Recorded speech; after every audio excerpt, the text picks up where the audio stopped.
It was supposed to be an ordinary Friday. Nothing special. She mentioned a work gathering, just a small celebration for her team after landing a new client. Nothing fancy. She called it low-key. Told me I'd hate it. That it'd be all marketing talk I wouldn't care about. Pick me up around midnight, she said casually, missing perfume on her collarbone without even glancing at me. At the time, I didn't think much of it. But looking back, the signs were there. The new lingerie she slipped on without comment under her sleek black dress. The hesitation when I asked who'd be there. The way her smile faltered when I offered to drive her. She insisted on taking an Uber, said it was just easier, but something in her voice made my chest tighten. For the first time in a long while, I didn't feel like her partner. I felt like an inconvenience and afterthought. Still, I didn't want to seem paranoid. I'd never been the jealous type.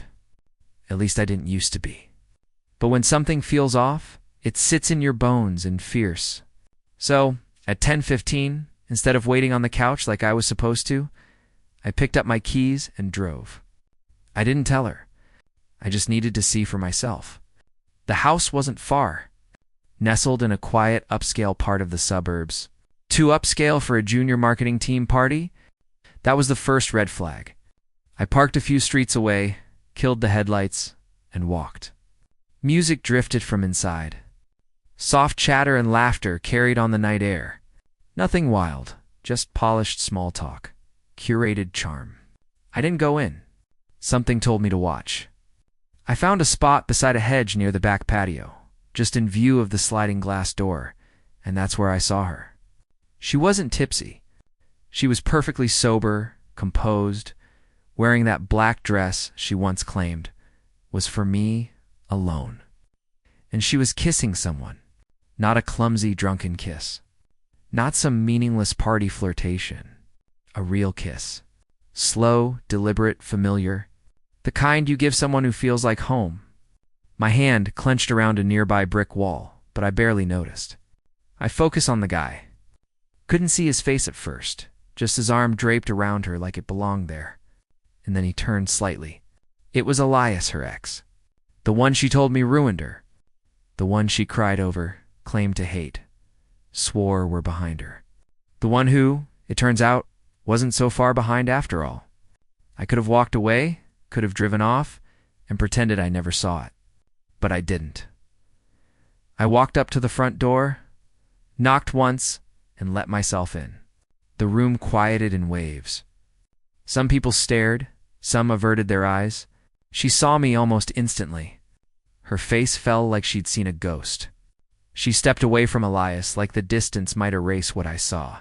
He turned, puzzled at first, then caught on. "You didn't tell him?" He asked loud enough to hush the nearby chatter.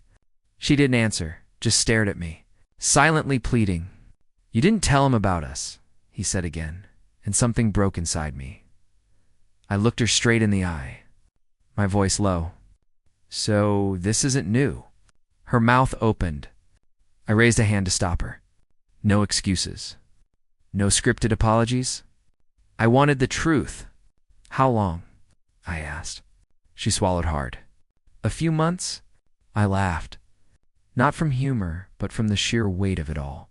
"You've been coming home to me, sleeping next to me, lying to my face. And the whole time sneaking around with him?" Her lip trembled. Elias shifted awkwardly, like he wanted to be anywhere else.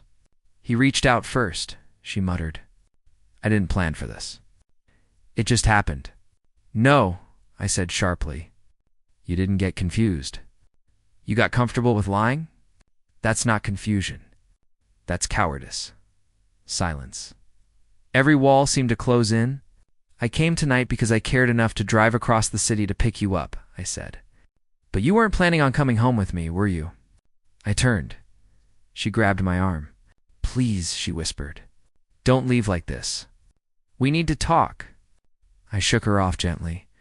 "You didn't want to talk when you were kissing him," I said, not even looking back. "You already made your choice." And I left.